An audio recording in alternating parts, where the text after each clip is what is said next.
Hey everyone and welcome. Have you ever felt completely lost? Like you're just stuck in a pit of despair? Well, today we're jumping into Psalm 13. It's this incredible, raw journey that shows us exactly how to get from that feeling of total despair all the way to deliverance. Let's dig in and see how it all unfolds. So this verse right here, Psalm 13, verse 5, this is where we're headed. Think of it as the destination of our journey. It's this incredibly strong declaration of trust from King David. It's all about God's unfailing love and the joy that comes from salvation. You can just feel how solid and unshakable that is, right? But here's the big question, isn't it? How in the world do you get to that place of trust when you're starting from a place of total despair? Because let's be real, the psalm doesn't start here. It starts in a really dark place, a place of pain and confusion that I think a lot of us can relate to. So, how did David make that leap? Okay, so the journey starts with what you might call a psalm of how long. This is David at his most raw, totally unfiltered. It's just this gut-wrenching cry from a heart that's in a lot of pain. And you know what's amazing? He doesn't hold anything back, and he aims all of it, every bit of it, straight at God.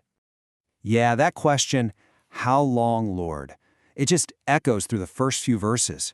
It's not just a question, it's a cry of complete exhaustion. You know that feeling? When you've been waiting forever and it just feels like your prayers are bouncing right off the ceiling? That's where David is.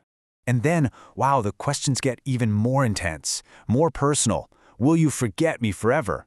I mean, just think about that. This goes way beyond frustration. This is a deep, terrifying fear that God has actually abandoned him, that he's been left all alone in the dark. So let's just recap where David's at the beginning of this psalm.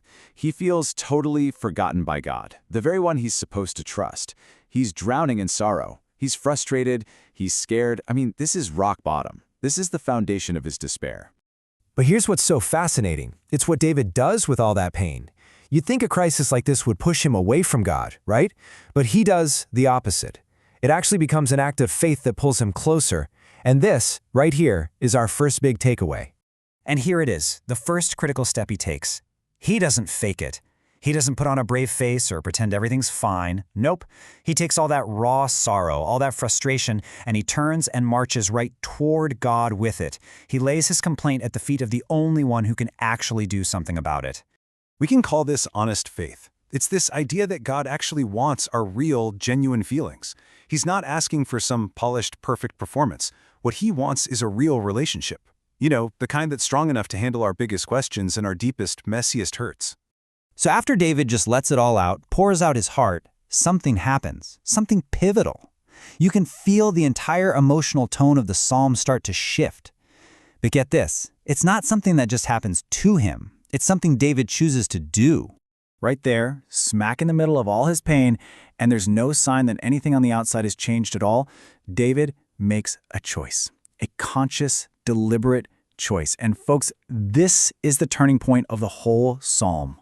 And this is the absolute key. Trust is not a feeling, it's a decision. We don't just wait around for the feeling of trust to show up, we decide to trust. And if we look at this from a Reformed theological standpoint, that decision is really an act of faith that's built on the sovereignty of God. It's the conviction that he is in complete control, even when our world feels like it's spinning out of control. So let's break down the difference here.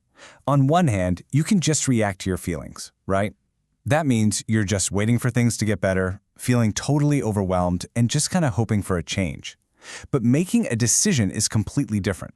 It means choosing to believe that God's character doesn't change, even when your circumstances do. It means anchoring yourself in his love.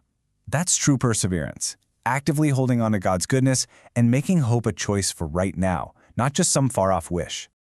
Okay, that sounds great in theory, but how do we actually do it?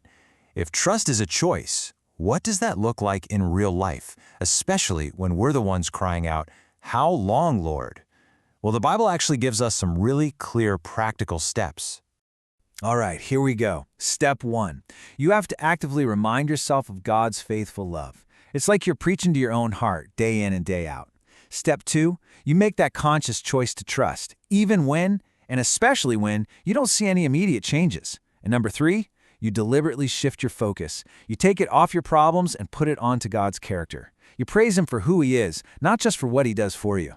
And when David makes this choice, the whole psalm just transforms. It's incredible. That cry of pure despair turns into a song of salvation. It's like he's declaring victory before the battle is even over. And that right there is the ultimate takeaway.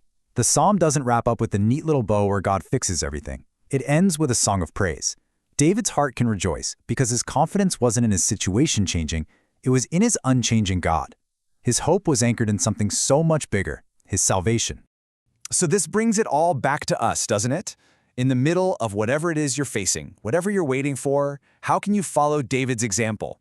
How can you, right now, in this moment, make that same active, deliberate choice to trust in God's unfailing love? In the end, it really boils down to this one simple but incredibly powerful declaration. It's not about saying, well, I kind of feel trusting, or I hope I can trust. No, it's a decision, a statement of faith right in the face of all that uncertainty. It's saying, I will trust.